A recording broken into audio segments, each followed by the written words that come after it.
大家好啊，我是魏之超，今天要为你深度解读的书叫做《然后呢？经济政策的连锁后果》。作者是著名经济学家、思想家托马斯·索维尔，也就是我们频道之前讲过的《人性观的冲突》那本书的作者。这本书的英文原名直译过来其实是应用经济学超越第一阶段的思考。索维尔在这本书里详细讲解了一种可能是最重要的经济学思维方式，那就是原书名副标题里的超越第一阶段。超越第一阶段什么意思呢？就是说任何一项公共政策或者法规比如说政府出台了价格管制，不让房租涨价比如说政府提供了免费的全民医疗比如说出台了法律来保护残疾人就业，这样的一些政策和法规，在它刚刚被推出来的那一刻，也就是在眼前的第一阶段，看起来通常都是很美好的，是合情合理、人人叫好的。房租不涨了，人人看得起病了，残疾人有法律撑腰了。这样的一些好政策谁不欢迎啊？可是呢，只要你一旦往下推演，看这项政策引发的连锁反应、后续反应，也就是到了第二阶段、第三阶段，那你经常就会发现，这个政策的后果往往是事与愿违的，甚至最后被伤害的最深的，恰恰就是这项政策最想要保护的那群人。比如说一个最经典的例子就是全世界最难租到房子的城市是纽约、旧金山、巴黎。这几个地方都是房源奇缺，房子老旧不堪，房东也懒得维修，很多人甚至要靠给房东塞红包才能够排上等候名单。但最讽刺的是，这几个城市恰恰都是长期实行非常严格的租金管制法的城市，而这些城市之所以一房难求恰恰就是租金管制这个在第一阶段很美好的政策，在第二、第三阶段显现出来的恶果。我们一会儿就会展开来分析。所以很多事情如果你有意的去超越第一阶段去看它，那你会看到很不一样的风景。而作者索维尔自己之所以有这种超越第一阶段的思考习惯，这是来自于他年轻时候的一次醍醐灌顶。他在哈佛读本科的时候有一次在经济学课上，他的教授阿瑟·史密西斯问他对一项政策有什么看法，索维尔呢就立刻慷慨陈词，解释这个政策会带来多少的好处。那个教授听完之后没有夸他，也没有反驳他，只是非常冷静地追问了3个字：然后呢？索维尔一下子就被问住了，他开始认真地去推演然后呢？结果他就发现自己原来满怀信心地去支持的那个政策，推到第二阶段、第三阶段之后，结论就完全反过来了。然后呢？这3个字就是超越第一阶段最简洁的一个概括。也是这本书想要介绍给读者的一个非常重要的思考习惯。我觉得如果我们能够掌握这样的一个思考习惯，看很多问题的深度都会深很多。我把这本书里那些只看第一阶段的政策法规归纳成了3种典型模式：价格管制、保护变伤害以及风险转嫁。我们一个一个来说。我们先来看第一阶段很美好，但是第一阶段之后很糟糕的第一种经典模式。那就是大家非常熟悉，但是争议也很大的价格管制。但凡一个东西涨价了，从政客到老百姓想到的第一个对策就是把价格给管起来，不让涨，把价格给冻住，那不就皆大欢喜了吗？但是这只是第一阶段的效果。我们就拿开头提到过的房屋租金管制这个最经典的例子来追问几个然后呢？看看这个政策到底会引起哪些连锁反应。当政府说房租不准超过某一个数字，那么那些已经住在房子里的租客当然是很开心因为他们的房租的确是不涨了。那些暂时还没有租到房的人一开始也很开心因为他们也不用担心未来自己要租房子的时候价格会上涨。但是然后呢？然后第二阶段就来了。首先到来的第一个连锁反应就是开发商不建新房了。开发商算了一笔账，按照这个管制之后的租金根本就收不回成本，那为什么还要建呢？澳大利亚的墨尔本在2战后实行非常严格的租金管制，结果整整9年一栋新公寓都没有建成，租房供给退出的多，进来的少，于是可供出租的房源就越来越少，价格是没有涨，但是大家租房越来越难了，能租到的房子也越来越老。旧金山有一个调查发现，租金管制之下的公寓超过3/4的房龄都在50年以上，有44%的房子房龄甚至超过了70年。然后呢是第三阶段，那就是已经住在房子里的那些人也开始浪费房子了。本来你一个人住，如果房租是市场价，那你可能就会选一间小公寓，但是现在租金被人为压低了，一个人住一套大房子也没有多大负担，那为什么要搬呢？旧金山2001年的一项调查发现，在将近一半的那种房租管制的公寓里都只住了一个人。纽约也有类似的现象，这就是经济学最基本的原理嘛，价格低了，人就会多消费。那每个人占的住房空间变大了，那能留给别人的就更少了，于是稀缺就变得更严重了。再接下来是第4阶段，连锁反应传导到了房东。房东发现修房子不划算了。以前呢，在一个供给比较充足的开放市场里，房子坏了就得赶紧修，不然租客就要搬走了，他们有别的选择吗？但是现在供给变少了，租客排着队等房子，你修不修都有人租，于是呢，维修就减少了，房子变得越来越破，越来越旧。而且有些房东连不修都撑不住了，因为法律要求他们必须为租客提供一定标准的维护服务，但是维护成本早就已经超过了那个租金管制的租金收入了，这笔账怎么算都是亏的，于是他们干脆就弃楼跑路了。纽约市政府就因为这个接管了数以千计的废弃建筑，很多都被直接用木板封了起来，这已经是纽约市某些街区的街头一景了。结果呢，纽约那些被废弃的住房单元的数量竟然远远超过了睡在纽约街头的无家可归者的数量，荒唐吧？然后还有第5阶段，黑市出现了。房子奇缺嘛，但总是有人愿意出高价的，于是钱就开始在台面下流动，给房东塞红包啊，给管理员行贿啊，搞各种灰色交易。纽约的租房市场里就充斥着这种灰色操作。最后还有第6阶段，最讽刺的一步来了。开发商发现，既然普通公寓不赚钱，那我们就只盖豪华公寓呗，因为豪华公寓是不受管制的。于是呢，一座声称要保护穷人住房的城市，到最后满大街建的全是穷人住不起的房子。纽约有全美国最严格的租金管制法，同时也有全美最高的房租，这也不是一个巧合。而跟纽约形成鲜明对照的是隔壁不远的麻省，那里在立法废除了地方租金管制之后，一些社区是几十年来第一次开始建造新的住宅，放开价格，价格反而下跌了。所以你看啊，价格管制的逻辑链条就是降价会导致短缺和质量下降，然后黑市繁荣，资源错配，最终价格反而更高。每一步其实都不需要什么高深的经济学理论，只需要追问一句然后呢？这样的一个链条不只是在住房领域出现。1971年，当时美国的通胀非常严重，尼克松不顾经济学家的一片反对，宣布全面冻结工资和物价。第1阶段的效果很好啊，媒体一片叫好，民众也觉得总统终于出手帮我们来治一治那些老板和奸商了。尼克松就是靠着这波人气，在1972年以压倒性的优势赢得了连任。但是然后呢？尼克松的经济顾问赫伯特·斯坦后来回忆说，我们后来发现牛被扣在农场里不肯卖，鸡被直接淹死，商店的货架被搬空。管制导致供应商不愿意按低于成本的价格出货，于是物资开始短缺，又是经典的剧本了。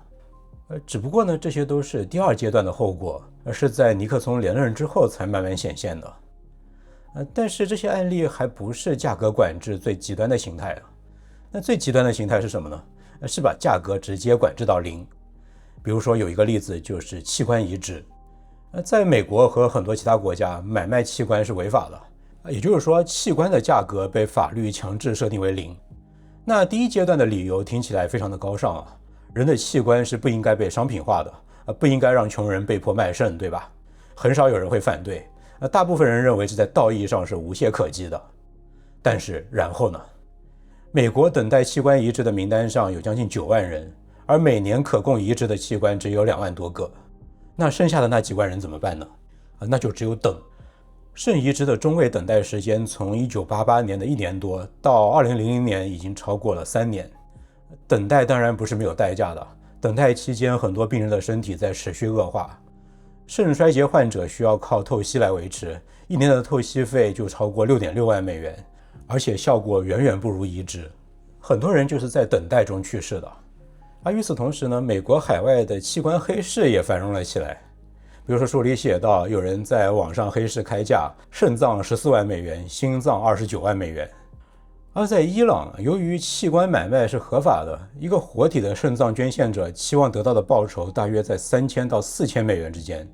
几千美元和几十万美元，这中间巨大的差价都被这个黑市的中间环节给吃掉了。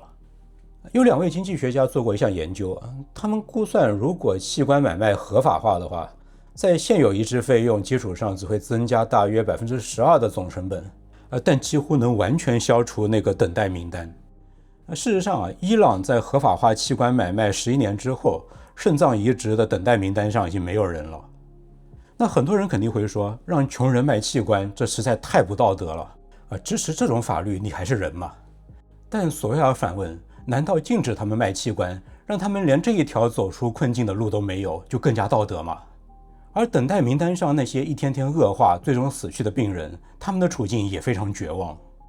让那样一些健康又富裕的旁观者的道德洁癖来决定这2群绝望的人的命运，这才是真正的讽刺然后呢，索维尔又说到了药品定价，药品的定价也是同样一个逻辑。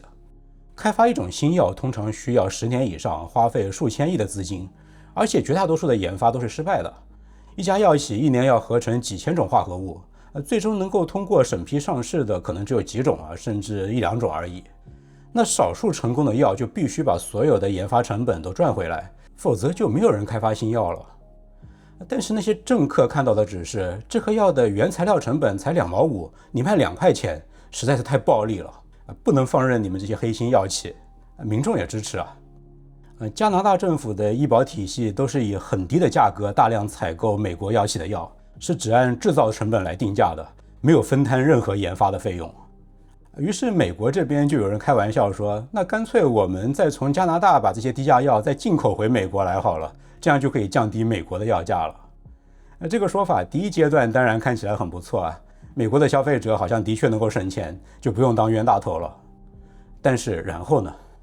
如果没有人为那笔巨额的研发费用买单，那药企就没有动力开发下一代的新药。但这个后果不会马上出现，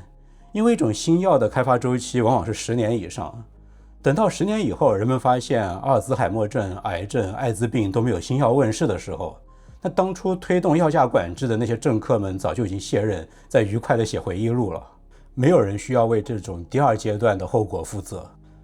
索维尔说，对于那些政客来说，杀掉下金蛋的鹅是一种完全可行、完全理性的政治策略。只要那只鹅不在我下次选举之前死掉就行。事实上，欧洲已经走上这条路了。1990年，欧洲和美国的药企各占全球药品市场的1/3，而到索维尔写这本书的时候，欧洲的份额已经降到了21%，而美国上升到了50%。欧洲药企纷纷把研发中心搬到美国，因为只有美国市场的价格能让他们收回研发成本。如果美国也跟着搞药价管制，那全世界最大的新药研发引擎就会熄火。说到这里，你可能会联想到去年的一个新闻川普在2025年签署了一项行政命令，核心思路叫做最惠国药价，就是要求美国的药价不得高于其他发达国家为同一种药支付的最低价格。川普那项政策的背景就是索维尔说的这种局面。美国的消费者其实一直在为欧洲、为加拿大那些只看第1阶段的政策买单。我想川普的本意大概是不想再让他们占美国人的便宜了。但是如果美国药企的最终选择不是把海外的药价也抬到合理的水平，而是真的反手把美国的药价也压到跟欧洲一样低，那它本质上就是索维尔警告过的药价管制。那最后的结果不会太好看的。好，那说完了价格管制，我们再来看第2种政策事与愿违的典型模式，那就是保护变伤害。就是政府出台了一些保护弱者、保护消费者、保护公平、保护环境这样一些法规，但最终却反过来伤害了他声称要保护的那些东西。比如说1992年美国通过了残疾人法案，要求企业为残疾员工提供各种合理便利，比如要让轮椅能够进出办公室。那第1阶段的效果看起来很好残疾人有了法律保护，大家觉得这是一件好事，很多企业也的确因为这个法律改善了工作条件。但是然后呢？经济学家的一项研究发现这项法案通过之后，残疾人的就业率反而下降了。原因很简单雇主面对这种额外的合规成本和诉讼的风险，干脆从一开始就不雇佣残疾人了。法律保护了残疾人不被歧视的权利，却剥夺了他们被雇佣的机会。你看，第一阶段之后才浮现出来的后果，恰恰违背了法规的本意。这个案例其实还揭示了一条更深层的经济学原理，那就是人的行为往往不是跟着意图走，而是跟着成本走的。你改变了成本结构，就改变了行为。残疾人法案的初衷是保护残疾人，但他无意中把雇佣残疾人这件事情的成本给抬高了，于是雇佣就减少了。那反过来呢？如果是歧视的成本被抬高了，那歧视会不会就直接减少了呢？有一种东西其实就会天然的抬高歧视的成本，那就是自由市场竞争。在南非种族隔离时期政府出台了很多法规来系统性的歧视黑人，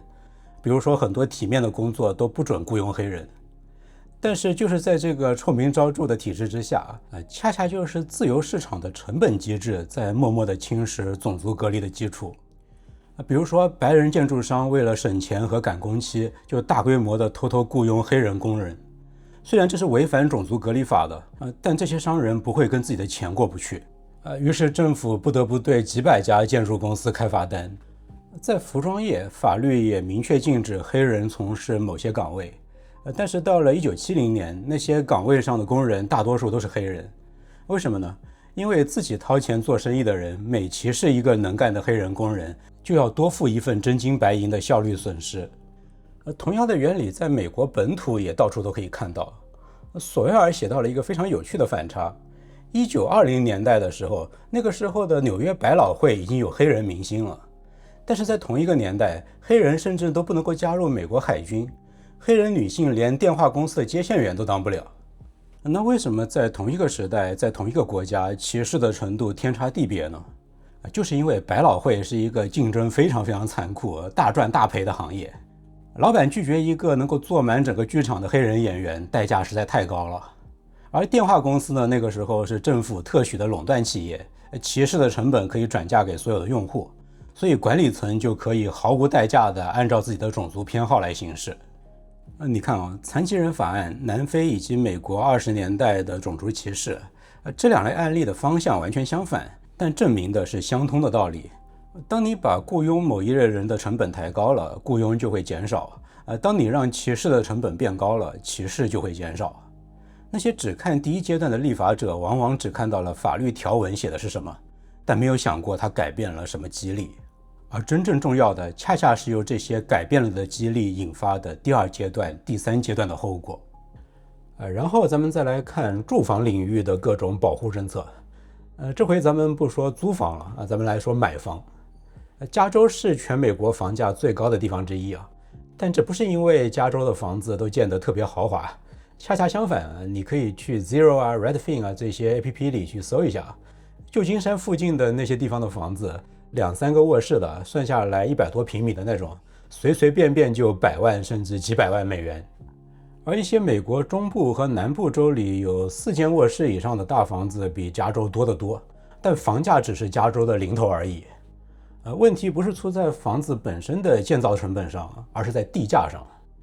加州的海岸地区，也就是沿海的这一带，从1970年代开始就大规模的推行各种土地限制政策，什么开放空间法、历史保护法、农地保护法、建筑许可审批等等，名目非常多，出发点也是五花八门，有的是要环保，有的是想保存城市景观，有的就是老居民想要房子升值，但他们的效果都是一样的，那就是规定一个城市里很大一片区域都不准盖房子。这就是这种保护土地的政策的第一阶段。这个阶段呢，大部分人都挺满意的，环保团体满意了，现有居民满意了，政客讨到了选民的欢心，也连任了。但然后呢？然后当然就是地价飙升旧金山边上的圣马特奥县超过2/3的土地都被划归为所谓的开放空间，法律是禁止在上面建任何东西的。那剩下的那1/3土地价格能不飙升吗？斯坦福边上的帕洛尔托房价飞涨的那10年里没有造过一栋新房子，完全相同的房子价格涨了好几倍。1969年的时候，硅谷的中心圣何塞的中位房价是当地家庭中位收入的2.2倍，一个家庭用1/4的收入还房贷，12年就能够还清。到了1979年，这个比值已经变成了4倍要40%的收入还30年。到了2005年，这个比值已经变成了非常夸张的7.5倍。这些保护城市空间的政策保护了那些已经住在那里的老居民因为他们的房子的确是升值了嘛。但至于那些想搬进来的年轻人、穷人、教师、护士、警察呢？那对不起，你们住不起，请你们滚出去。帕洛阿尔托这个区域只有7%的警察买得起自己工作的城市的房子，将近1/4的警察都住到了旧金山湾对岸，而且这些被挤出去的人也被迫住到了越来越远的地方。有的白领得凌晨出门开1个半小时的车去上班。加州的房产经纪人有一个说法，叫做一直开到你买得起为止。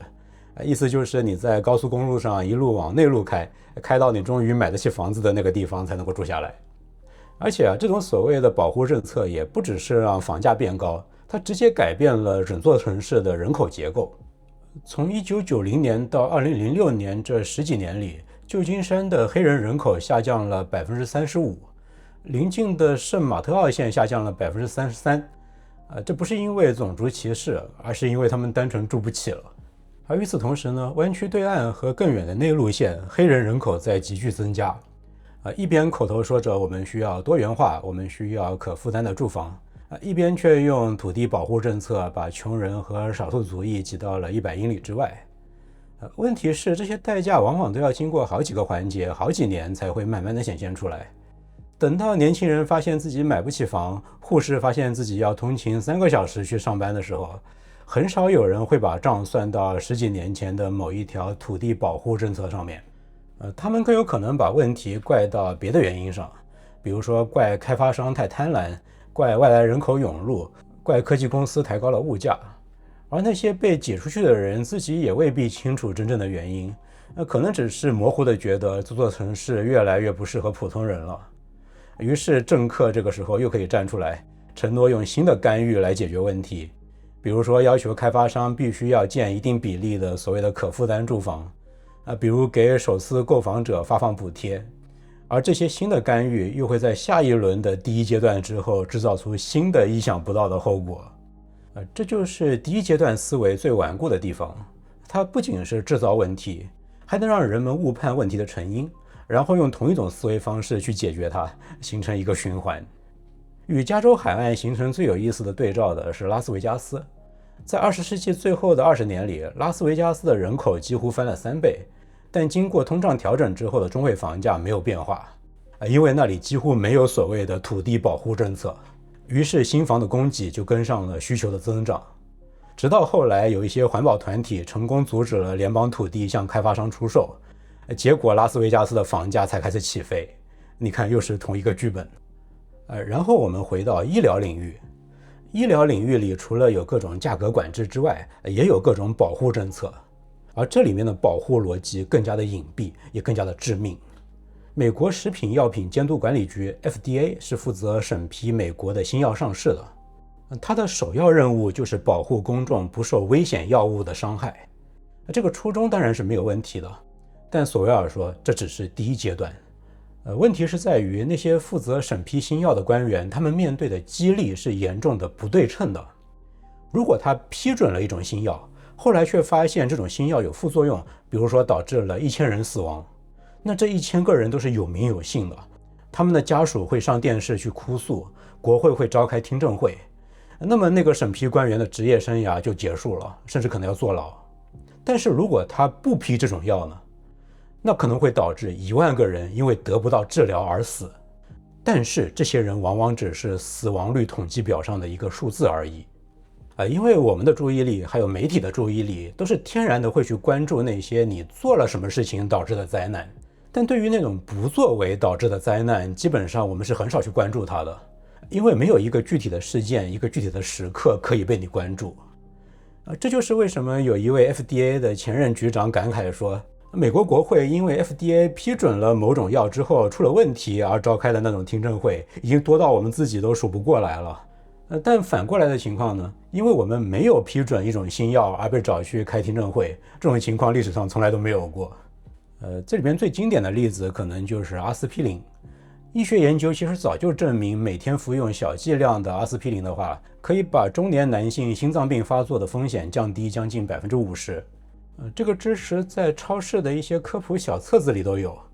但是 FDA 在1988年的一次会议上明确告知所有的阿司匹林生产商，说你们不准在广告里宣传这个用途，否则我们就会起诉你们。有一项研究估算这条禁令每年导致数以万计的人本来可以通过服用阿司匹林来避免心脏病发作，但是却没有能够避免。虽然 FDA 现在已经放开了这个限制，但在这之前已经有多少人悄无声息地死去了。另外一个跟医疗有关的例子是医疗事故诉讼。医疗事故诉讼的本意是让医疗事故的受害者可以得到赔偿，让医生更加小心，这样当然就可以最大限度地保护患者嘛。但这又是第一阶段的后果。我们问一下，然后呢？然后就是在美国的有一些州，产科医生每年要交将近4万美元的医疗事故保险费。当然这个保险费最后肯定是羊毛出在羊身上。为什么要交这么高的保险费呢？这是因为产科是医疗事故诉讼的重灾区，有76%的美国产科医生都至少被起诉过一次。于是呢，越来越多的产科医生就选择离开那些容易被起诉的地方。书里写到，内华达州有一个孕妇怀孕13周了，打了28个产科医生的电话，没有一个愿意接诊，因为那个地区的诉讼风险太高了，产科医生几乎都跑光了，剩下的那些接诊也极其谨慎。就算接诊了，医生也会大量使用所谓的防御性医疗，就是能过度治疗的就绝不保守。宾夕法尼亚州的产科医生里有54%经常开他们自己都认为不必要的检查，有38%做了不必要的有创操作。这些都不是因为医学上有需要，而是医生为了保护自己不被起诉。反正你想到想不到的检查我都给你做了，那出事就不能赖我了。这就是第一阶段之后才浮现出来的恶果。本意是保护患者的法律，结果却让患者担负了额外的风险和成本，甚至让他们根本就找不到医生。最后我们再来看第3种政策与法规事与愿违的典型模式，那就是风险转嫁。什么叫做风险转嫁呢？就是本来应该由个人承担的那些风险和代价，被转移给了政府，转移给了纳税人。在正常的商业保险里风险转移是健康的，你每年交一笔保费，保险公司替你扛住那个万一发生的大损失。但是这样一套系统能够运转，有一个非常关键的前提，那就是保险公司会根据你的真实风险来定价。比如说你的开车记录很差，那你的保费就高。这种定价本身就是一个信号，它是警告你，你的选择是有代价的，请你自己权衡一下，你要不要承担这个代价。可是一旦政府接管了这个角色，那这个信号就被掐断了。我们来看一个很经典的例子，美国一些沿海的地方是经常会刮飓风的。那么如果你要在这个地方建房子的话呢，那些私人保险公司就会要求你交很高的保费，要么就干脆拒保。这是市场在说实话呀，它是在警告你住在这里非常危险，代价很高，你自己掂量一下。但是政客这个时候出来了，他们说这样做太冷酷了，你们这些保险公司是不是有点趁火打劫的意思？于是他们就立法不允许保险公司按照真实的风险来定价，甚至会让政府自己充当最后的保险人，用纳税人的钱来兜底。那这个政策在第一阶段的效果当然是不错的，那些沿海的居民保住了房子，保费也变得可负担了，政客也赢得了选票。但是然后呢？因为住在这些危险地带的代价被人为的压低了，那就更多的人会把房子建在这种飓风带。等下一场飓风来了，房子又被成片的刮倒，然后呢，政府就启动救灾项目，用纳税人的钱帮这些灾民重建家园。但是很多人就是会在原地，在同一个反复遭灾的地方重新盖房子，因为他们知道下次再遭灾，政府还是会来救的。这就是第一阶段之后显现的恶果。少数人持续他们的高风险行为，政客收买了人心，然后纳税人买单。然后我们再来看一个更大的案例，全民免费医保。政府承诺让所有人都看得起病，这个第一阶段的效果当然看起来很美好生病了不用自己掏钱，费用全由国家承担，个人的财务风险就被转移给了全体纳税人。可一旦看病没有了那种自掏腰包的痛感，那会怎么样呢？法国有句老话说，每一个健康的法国人体内都藏着一个渴望被诊断的病人。什么意思呢？就是看病既然是免费的，那么本来自己吃一颗止疼药就能够扛过去的头痛，现在也可以去挂号了。本来不值得专门跑一趟医院的小毛病，现在反正也不花钱，那为什么不去查一查呢？不只是患者的行为改变了，医生的行为也变了。既然账单是由政府来兜底的，那医生开启那些贵的药和做各种繁琐的检查就毫无顾忌，甚至会有动力把一次能够打完的针拆成2次，好多赚1次诊疗费。于是呢，就有大量的轻微问题疯狂地涌入医疗系统，而医生又没有动力去控量，那么真正紧急的那些医疗需求就被大量非紧急的需求给彻底淹没了。那既然不能再用价格来筛选患者，那就只能用另外一种东西来筛选，那就是时间，也就是漫长的排队。在那些推行免费医保的国家，比如像是英国、加拿大，像是心脏搭桥、关节置换这样一些性命攸关的择期手术，患者往往要等上大半年。但是同样的手术在美国几乎不用等待。这种排队的代价是非常残酷的，很多真正的重病患者就是在这种等待里把病情深深拖到了不可挽救的地步。所以在考虑了这些第2阶段的后果之后更加完善的医保制度应该是让患者看小病有痛感，得大病有保障的方案，那可能才会形成更加合理的激励。那今天我们讲了第1阶段很美好，第1阶段之后恶果慢慢浮现的3种模式：价格管制、保护变伤害和风险转嫁。这3种模式机制并不完全相同，但是索维尔在这本书的第1章就指出，他们背后其实有一个共同的结构性的原因，可能你已经感受到了，那就是政客的任期太短，而政策后果显现的周期太长。这其实是政治逻辑与经济学逻辑的博弈。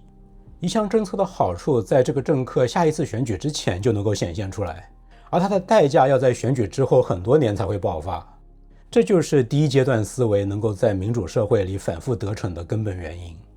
还记得我们前面说过的尼克松的价格管制政策吗？